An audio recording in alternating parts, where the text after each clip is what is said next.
Good morning, students. Welcome back. My name is Neha. From today onwards, we will start exercise 4.1 of chapter number 4, Basic Geometrical Ideas. As we have already discussed about the introduction in the last video, वही same चीज़ें यहाँ पे पूछी गई हैं. First is question number 1. Use the figure to name. You have to use this figure for the solution of this question. So question number 1A part 5 points. Points कौन से थे? जो एक डॉट होता है पेपर के ऊपर उसको हम पॉइंट बोलते हैं. तो यहाँ पे कौन कौन से डॉट्स हैं वो हमें जस्ट यहाँ पे लिखने हैं. तो देखिए D, E, O, B and C. These are the 5 points. ठीक है. तो हमें जस्ट क्या करना है, यहाँ पे इनके नाम लिख देने हैं कौन कौन से पॉइंट्स इस फिगर में हैं. D, E, O, B and C. These 5 points are shown in your figure. ठीक है जी. नेक्स्ट है ए लाइन. हमने इंट्रोडक्शन में बात की थी लाइन क्या होती है. एक लाइन जो दोनों तरफ से एक्सटेंड हो सकती है, that is known as a line. और लाइन को हम रिप्रेजेंट कैसे करते हैं, सपोज करो मैं बात कर रही हूँ ए बी की, तो ए बी इस तरह से हम लाइन को रिप्रेजेंट करते हैं. इस एरो का मतलब है कि दोनों तरफ से एक्सटेंड हो सकती है. तो यहाँ पे कौन कौन सी लाइंस बन सकती हैं. वैसे तो हम अगर देखें तो ये लाइन डी और बी ही बन सकती है नहीं. ठीक है, क्योंकि ये इधर से भी एक्सटेंड हो रही है और ये इधर से भी एक्सटेंड हो रही है. ठीक है, बट हम यहाँ बात करते हैं D E is also a line. क्यों? डी इधर से एक्सटेंड हो सकता है, ई इधर से भी अप टू एंडलेसली एक्सटेंड हो सकता है. इसी तरह हम बात कर सकते हैं ई ओ. ई ओ भी क्या है, हमारे पास एक लाइन है. ई इधर से भी एक्सटेंड हो सकता है और ओ उधर से भी हो सकता है. इस तरह से आप सो ऑन जितने भी इसमें आपको नजर आ रही हैं आप उतनी इसमें मेंशन कर सकते हैं. इन्होंने ए लाइन पूछा है तो अगर आप एक भी लिख देंगे दैट्स सफिशिएंट. ठीक है. नेक्स्ट हमारे पास है 4 रेज. अब हमें क्या बतानी है, 4 रेज. 4 रेज क्या होता है, जिसका एक पॉइंट आपका डेफिनेट होता है, क्लियर होता है. ठीक है, स्टार्टिंग पॉइंट क्लियर होता है बट जो हमारा एंड पॉइंट है वो क्लियर नहीं होता. मतलब वो अप टू एंडलेसली एक्सटेंड होता रहता है. मतलब एक तरफ से एक्सटेंड नहीं कर सकते, दूसरी तरफ से हम उसको एक्सटेंड कर सकते हैं. तो यहाँ पे क्या है, जैसे कि हम बात करें डी ई. डी हमारा हम बात कर रहे हैं कि हम सपोज कर रहे हैं कि जो डी है वो हमारा यहाँ पे ये डी और ये ई.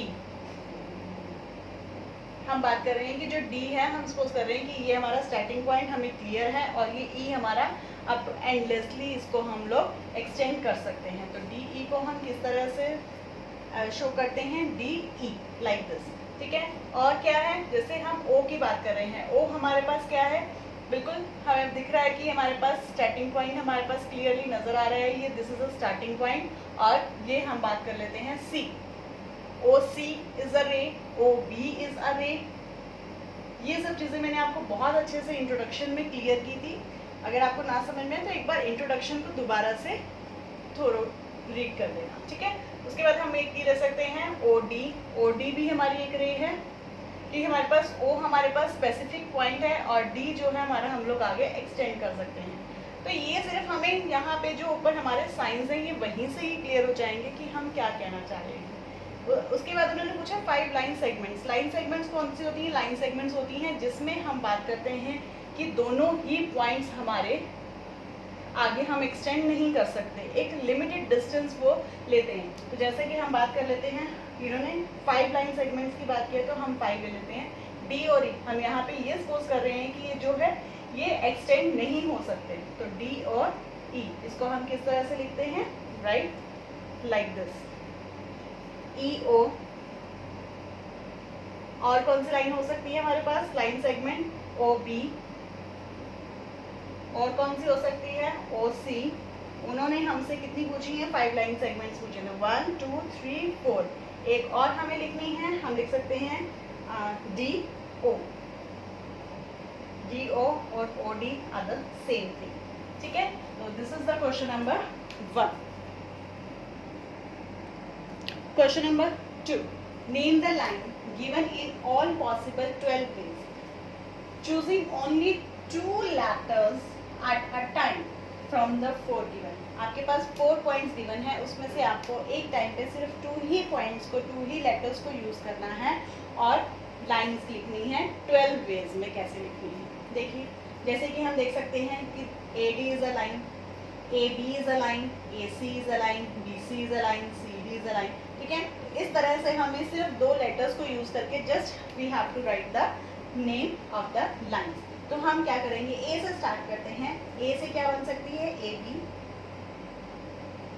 उसके बाद लाइन है, तो दिस इज द A के बाद AB बन सकती है, और कौन सी बन सकती है, AC। Next AD। ठीक है जी, अब हम स्टार्ट कर देते हैं B से। बीच में से अगर लोगे AB, कभी ले ली AC, कभी ले ली BC, कभी ले ली DB, इस तरह से लोगे तो कंफ्यूजन हो जाएगा। ठीक है, तो हम क्या करते हैं, सीरियल ऑर्डर में चलते हैं, एक एक लेटर उठाएंगे। पहले मैंने जैसे A लिया, अब मैं उठाऊंगी B। तो B से हम आगे गए, क्या बनेंगी, BC and then BD।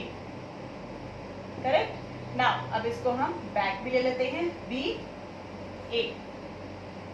Got it. Now C, अब C लेटर लेते हैं तो क्या बन जाएगी, CD एंड देन CB। अब बैक चलना शुरू कर दिया हमने, और CA। अब कौन सा लेटर रह गया है, ओनली D। तो D के इधर तो हम नहीं जा सकते, तो इधर ही मूव करना पड़ेगा, DC, DB and last one is DA. Now you can count this. These are the 12 lines. 1, 2, 3, 4, 5, 6, 7, 8, 9, 10, 11 and 12. Got it? Now next question is question number 3. Use the figure to name. Again we have a figure and we have to solve these questions on this figure. ठीक है, तो सबसे पहले part है हमारे पास line containing point E। हमें एक ऐसी लाइन बतानी है जिसमें E पॉइंट आता हो। तो हम डायरेक्टली देख रहे हैं AE, तो एक हमें लाइन बतानी थी जिसमें E पॉइंट आता हो, तो AE है। आप FE भी लिख सकते हैं। ठीक है जी। नेक्स्ट है line contain, line passing through A, एक ऐसी लाइन जो A से पास हो रही है। सेम AE जो A से पास हो रही है, वो तो एक ही लाइन है हमारे पास। नेक्स्ट है line on which O lies, एक ऐसी लाइन जिसमें O लाई कर रहा है। वो कौन सी है, ये रहा O इस लाइन पे O लाई कर रहा है, तो ये कौन सी लाइन होगी, OC भी लिख सकते हो और CO भी लिख सकते हो, both are the same thing, कोई फर्क नहीं है दोनों में। ठीक है, लास्ट पार्ट है इसका 2 पेयर्स ऑफ इंटरसेक्टिंग लाइन्स। हमें पेयर्स बतानी है, मतलब 2 ऐसे लाइन बतानी है जो इंटरसेक्ट कर रही हैं, जो एक दूसरे को काट रही हैं। ठीक है, हमने किया था ना इंट्रोडक्शन पार्ट में। तो हम देखते हैं कि इंटरसेक्टिंग लाइंस कौन सी है। एक तो ये आपस में इंटरसेक्ट कर रही हैं B पॉइंट पर, इसी तरह एक ये लाइन और एक ये FE लाइन, ये भी इंटरसेक्ट कर रही हैं ये E पॉइंट पे। तो हमें 2 पेयर्स बताने हैं ऐसे। तो AE के साथ कौन सा इंटरसेक्ट कर रहा है, कौन सी लाइन इंटरसेक्ट कर रही है, OC। इसी तरह दूसरा पार्ट कौन सा है, again AE and second line is EF और FE, कुछ भी लिख सकते हैं आप। ठीक है जी, these are the 2 pairs of intersecting lines जो एक दूसरे को इंटरसेक्ट कर रही हैं। Now question number 4। Now they are asking how many lines can pass through one given point. अगर हमारे पास सिर्फ एक पॉइंट गिवन है तो इस पॉइंट से हम कितनी लाइंस पास कर सकते हैं। देखिए, 1 line, 2 line, 3 line, 4 line, 5 line, 6 line, 7, 8।